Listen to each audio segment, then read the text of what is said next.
Two devices communicate చేయడానికి communication internet అనేది use చేస్తాం. సో ఇంటర్నెట్ యూజ్ చేస్తున్నప్పుడు నాకు ఏం కావాలి, డేటా స్పీడ్ కావాలి. ఎంత డేటా స్పీడ్లో డేటా ట్రాన్స్ఫర్ అవుతుంది, ఎంత డేటా స్పీడ్లో డేటా అనేది డౌన్లోడ్ అవుతుంది. ఓకే, అది డేటా స్పీడ్ అవుతుంది.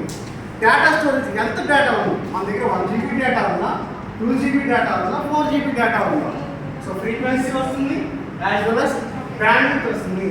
మనం వాడే నెట్వర్క్ ఎంత బ్యాండ్విడ్త్ స్పీడ్తో రన్ అవుతుంది, ఇంటర్నెట్ అనేది ఎంత బ్యాండ్విడ్త్తో స్పీడ్ రన్ అవుతుంది అనేది రిప్రజెంట్ చేసుకునే ఛానలైజేషన్. ఓకే, సో ఈ ఛానలైజేషన్లో 3 వేరియేషన్స్ ఉన్నాయి. ఒకటి FDMA, రెండు TDMA, థర్డ్ది CDMA. So frequency division multiple axis, time division multiple axis, code division multiple axis. So multiple axis అంటే అర్థం ఏంటంటే ఒక సర్వర్ ఉంటుంది, ఆ సర్వర్కి ఇంటర్నెట్ కనెక్ట్ అయ్యే డివైసెస్ ఉంటాయి. H1, H2, H3, H4. Okay, server ఉంటుంది. సో ఈ మల్టిపుల్ యాక్సెస్ అంటే ఏం చేస్తుందంటే, దీనికి ఏదైనా ఇంటర్నెట్ వచ్చిందనుకోండి, సర్వర్ నుంచి ఏం చేస్తుందంటే డేటా ఏం చేస్తుందంటే ఇండివిజువల్ సిస్టమ్స్కి డేటా సెండ్ అవుతుంది. ఈ రెండు ఇండివిజువల్గా కమ్యూనికేట్ అవ్వవు. ఓకే, మల్టిపుల్ యాక్సెస్ అంటే అర్థం ఏంటంటే వచ్చిన ఒక ఇన్ఫర్మేషన్ని సర్వర్ ఏం చేస్తుందంటే ఇంటర్నల్గా కనెక్ట్ అయ్యే గ్రూప్ ఆఫ్ సిస్టమ్స్కి కమ్యూనికేట్ చేస్తుంది త్రూ స్పెషలైజేషన్, ఛానలైజేషన్. అంటే అర్థం ఏంటంటే ఈ సిస్టమ్కి, సర్వర్ అనే సిస్టమ్కి ఎన్నైతే హోస్ట్ కనెక్ట్ అయినాయో ఆ కనెక్టివిటీ ఛానలైజేషన్ ఏం చేస్తుందంటే సెపరేట్ డేటా సెండ్ చేస్తుంది. సో ఇక్కడ ఉన్న డేటా ఏం చేస్తుంది, మళ్ళీ ఇక్కడ పంపించు, మళ్ళీ ఇక్కడ ఉన్న డేటా దీనికి పంపించు, దీనికి పంపించు, దీని దాన్ని మల్టిపుల్ యాక్సెస్ అంటే ఒక దానికి వచ్చిన దాని తర్వాత అది మల్టిపుల్ డివైసెస్కి సెండ్ చేస్తుంది. ఎగ్జాంపుల్ ఇంకోటి, మీరు ఆన్లైన్ ఎగ్జామ్స్ చూస్తారు. ఆన్లైన్ ఎగ్జామ్స్ ఏం చేస్తుంది, సర్వర్ అనేది ఎగ్జామ్ స్టార్ట్ అవుతుంది. సో స్టార్ట్ అవుతున్న తర్వాత ఏమవుతుంది, ఎగ్జామ్ అనేది రాస్తారు. ఎగ్జామ్ రాసిన తర్వాత పక్క సిస్టమ్తో కమ్యూనికేట్ అవుతారు. మీరు ఎప్పుడైనా పక్క సిస్టమ్తో కమ్యూనికేట్ అవ్వగలరు, పక్క సిస్టమ్తో కమ్యూనికేట్ అవ్వరు. అంటే అర్థం ఏంటి, మీ సిస్టమ్ మళ్ళీ సబ్మిట్ చేసి క్లోజ్ చేసిందంటే మళ్ళీ డేటా వెళ్తుంది, సర్వర్కి వెళ్తుంది. సో దాన్ని మల్టిపుల్ యాక్సెస్ అంటే ఒక సిస్టమ్ ఏం చేస్తుందంటే ఎన్ని సిస్టమ్స్కి అయితే కనెక్ట్ అయ్యిందో దానికి డేటాని సెండ్ చేస్తుంది. ఏదైతే రిసీవ్ చేస్తుందో ఎగైన్ అది ఏం చేస్తుంది, మళ్ళీ సర్వర్కి సెండ్ చేస్తుంది.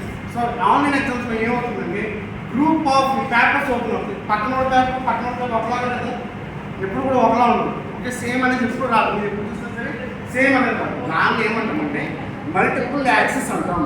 సో మల్టిపుల్ యాక్సెస్ ఎలా రిప్రజెంట్ చేస్తుందంటే ఫ్రీక్వెన్సీ డివిజన్ మల్టిపుల్ యాక్సెస్ ఉంటుంది, టైం డివిజన్ మల్టిపుల్ యాక్సెస్ ఉంటుంది, కోడ్ డివిజన్ మల్టిపుల్ యాక్సెస్ ఉంటుంది. So frequency division multiple access ఏం చేస్తుంది, ఒక సిస్టమ్ నుంచి ఒక సిస్టమ్కి డేటా ట్రాన్స్ఫర్ చేస్తున్నప్పుడు ఫ్రీక్వెన్సీ అనేది యూజ్ చేసుకున్నప్పుడు ఫ్రీక్వెన్సీలో చూస్తుంది. దాన్ని గ్రాఫికల్గా ఎలా రిప్రజెంట్ చేస్తామంటే దీన్ని టైంని మెజర్ చేస్తాం, దీన్ని ఫ్రీక్వెన్సీ కూడా మెజర్ చేస్తాం. ఏదైనా డేటా వచ్చినప్పుడు ఫ్రీక్వెన్సీ డివిజన్ మల్టిపుల్ యాక్సెస్లో డేటా ఫ్రీక్వెన్సీస్ బట్టి మెజర్ చేస్తుంది. అంటే అర్థం ఏంటంటే స్టార్టింగ్లో చెప్పిన పాయింట్ ఏంటంటే మనకు వచ్చే ఇన్ఫర్మేషన్ మనం వాట్సాప్లో పంపించిన డేటా అవతలోకి ఎంత స్పీడ్లో వెళ్తుంది. ఫస్ట్ పాయింట్ నేను ఆల్రెడీ ప్రీవియస్ క్లాస్లో మనం డిస్కస్ చేసాం.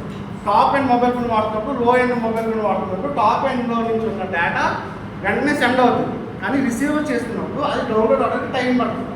కానీ అక్నాలజ్మెంట్ ఏం చేస్తుంది, ఆల్రెడీ చూసినట్టు వస్తుంది మనకి. ఓకే, సో దాన్ని ఏమంటామంటే ఫ్రీక్వెన్సీ అంటే ఫ్రీక్వెన్సీ డివిజన్ మల్టిపుల్ యాక్సెస్ ఏం చేస్తుందంటే ఒక సిస్టమ్ నుంచి ఇంకో సిస్టమ్కి డేటా ఒకేలా వెళ్ళదు. డేటా ఎలా అవుతుందంటే ప్యాకెట్స్ కింద, సెషన్స్ కింద, ఫ్రేమ్స్ కింద, బిట్స్ కింద డివైడ్ అవుతుంది. సో డివైడ్ అయినప్పుడల్లా ఇది అక్కడ సేవ్ చేసుకుంటుంది అంటే ఫ్రీక్వెన్సీలో డౌన్లోడ్ చేసుకుంటుంది. అంటే రిసీవర్ సైడ్ ఫ్రీక్వెన్సీ ఎలా ఉంది అని చూస్తుంది. సో రిసీవర్ సైడ్ ఫ్రీక్వెన్సీ ఎలా ఉంటుంది, ఫస్ట్ ఫ్రీక్వెన్సీ ఫస్ట్ ఫ్రేమ్ వచ్చింది, సెకండ్ ఫ్రేమ్, థర్డ్ ఫ్రేమ్.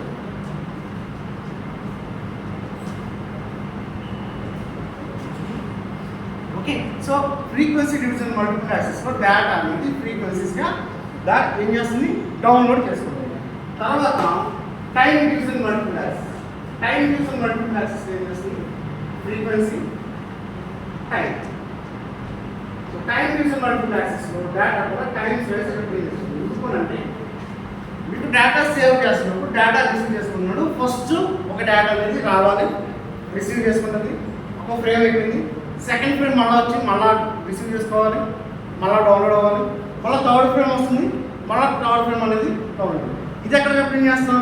ఏదైనా మూవీ డౌన్లోడ్ చేస్తున్నప్పుడు కంప్లీట్ మూవీ ఎంత remaining 5 minutes, complete movie download remaining 4 minutes, మళ్ళీ ఇది ఏమవుతుంది 4 minutes తర్వాత మళ్ళీ 6 minutes కన్వర్ట్ అవుతుంది. ఎక్కడన్నా అబ్జర్వ్ చేసారా? మూవీస్ డౌన్లోడ్ చేసినప్పుడు మళ్ళీ 6 minutes నుంచి ఒక నిజంగా 6 minutes ఉన్నా సరే మళ్ళీ ఏం చేస్తుంది రిమైనింగ్ 4 minutes, రిమైనింగ్ 3 minutes. అంటే ఏం చేస్తుంది అంటే డౌన్లోడ్ చేసినప్పుడు టైంని రిప్రజెంట్ చేస్తుంది. Time division multiple access. Time division multiples ఎక్కడ రిప్రజెంట్ చేస్తుందంటే రిసీవర్ సైడ్ రిప్రజెంట్ చేస్తుంది. ఎందుకంటే సెండ్ చేసేదానికి సెండ్ చేస్తుంది, కానీ రిసీవర్ ఏం చేస్తుందంటే టైం టేకెన్ చేసుకుంటుంది.